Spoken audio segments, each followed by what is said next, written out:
Well, this is an astonishingly beautiful part of the Himalayas in Nepal, but it's also a place where there are very large numbers of extremely poor people who bump along right at the bottom of subsistence. British development is making a real difference to their lives. This bridge, for example, was funded by British money, and it has resulted in a transformation of the lives of hundreds of people who live the other side of the river, who now have access to work and to healthcare and to education.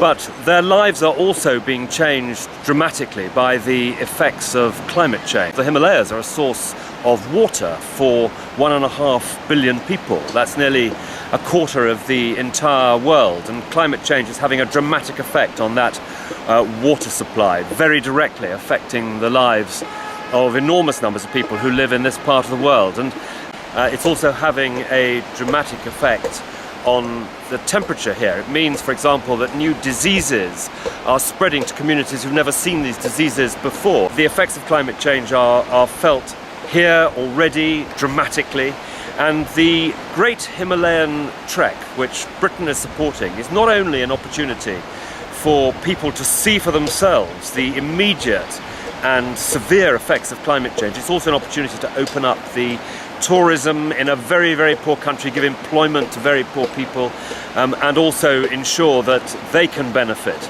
from the world seeing and learning the effects of climate change as they affect very poor people's lives here. This trek, this Great Himalayan Trek, which Britain is supporting, of course it will have a dramatic effect on tourism in this part of the world. It will provide work and employment and money for desperately poor people, and that too will help change their lives. And that's why Britain is supporting the Great Himalayan Trek.